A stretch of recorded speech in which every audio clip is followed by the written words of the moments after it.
Well, we got a special one today. This is going to be a lot of fun. He is off to a hot start.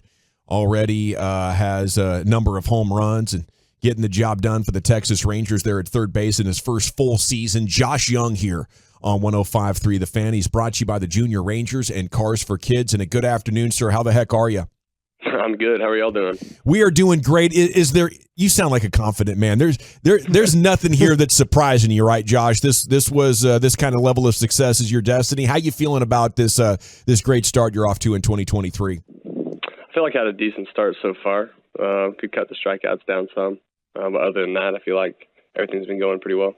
Well, what surprises you then about being in the show full time? Is there anything that is different than what your expectations have been?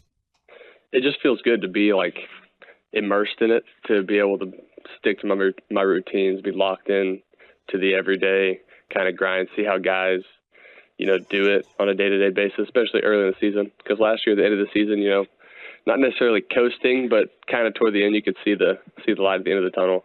Yeah. So now to see the guys going through kind of what their routines are at the beginning of the season and jump in with them, it's been a lot of fun so far. Well, that grand slam sure was fun, huh? I mean, how was that? What was the feeling like when you smacked that grand salami there against the Yankees? I mean, that was the first grand slam of my life, I think, in anything. Wow. I think I hit a grand slam in wiffle ball back in the day, but that doesn't really count for anything. It was pretty cool. It was pretty sweet, especially since I hadn't gotten a hit on the weekend yet.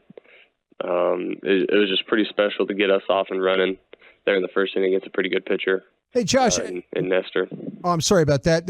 I was wondering, because I was thinking when you hit a grand slam, is it anything like golf where if you get a home run, you have to buy drinks for everybody? But is there something in baseball that we don't know about? If you hit a grand slam, you got to buy the guys all sandwiches or a beverage or whatever? Should be buying you Sandos. Yeah. Anything? If there's anything like that, I didn't have to do it this time. There you go. I'll keep my eye out for you and let you know. Do you have any type of rookie jobs you have to provide? You don't have to provide like on road trips. You don't have to do anything special or getting any coffees or anything like that. So I kind of took it upon myself. I kind of just make some cocktails on the flight. That's pretty much it. Oh, good man. Is that that Lubbock background you got working there? I think so. I mean, it could be. I definitely have to make some phone calls to get some recipes, but yeah. Best bar in Lubbock? Man, that's a hard one. Chimmy's is great. Go there all the time. But then Logie's was where we knew a bunch of people, so those two bars. Is the Cap Rock the best chicken fried steak? It's a pretty good one. That's for sure. It's a pretty good one. I didn't want to. Do you have another one in mind? I mean, I might have to head out there again. If you got another place in mind, I'll try that one too. In Lubbock, I don't. Okay. Some of my favorite places to go, though, are like Kegel Steakhouse, Blue Sky, Burger Joint. Those are just two of my favorite places to go out there. What's your favorite nightlife town in the big league so far? Haven't really experienced that yet. I've been trying to get my sleep, but I don't know. I couldn't tell you. I mean, we went to some dinners in Chicago. That was pretty fun. Teammate that bombards you first and the quickest when it's cocktail time is who? I'm not throwing anybody under the bus. Why is it Smitty? That would definitely make its way back to me very quickly. Oh, I love it. Well, I mean, we know you're a hard worker, and you've been crushing it so far this year. We were really impressed with how you looked defensively when we were out there at spring training, and that's definitely carried over for the first month of the season. Was there an area of your game that you think you've improved in most from last year to this year? Oh, man. I mean, defensively, yeah, for sure. I feel like I'm more locked in every single pitch, kind of anticipating where the ball is going to go with certain guys, infield coach, Rags. Bees has done a great job just making sure I'm prepared going into the game. And I'd say that's the biggest difference there. We had Chris Young join us yesterday, and he told this story of before the season. I guess manager Bruce Bochy had told you, hey, you're going to have some great times at the plate. You're going to have some struggles, but defense is the thing you can bring to the game every single day. Do you remember that discussion, and what's that message mean to you? I mean, yeah, he was like, hey, you're going to struggle. Be the best defender you can be every single night. And it's just kind of like play your role. Like, you're not going to go up there and hit a homer every day or drive in 4 or whatever it is. So play your role on defense. Get us back in the dugout. Make a play. Always be locked in. So that was just kind of thing for me. It's just like, there's 2 parts to the game. Don't let one kind of roll into the other when you're struggling. As a rookie here, you got this skipper in Bochy, who's a 3-time World Series champion. Can you already tell what sets him apart amongst other skippers? Man, I haven't had too many skippers up here. Yeah. But he's very calm, and he's got a ton of confidence in us and lets us go play the game. And I'd say that coming from college, having Tadlock, that's kind of the same mentality he had. And we were pretty successful there, just kind of letting us play. And, I mean, that's just the kind of stuff that I think winning clubs have. Yeah, it's tough to be so in control and yet let the players, I think, go out there and make the game theirs. And the best ones, they balance that so well. What's it like facing Garrett Cole?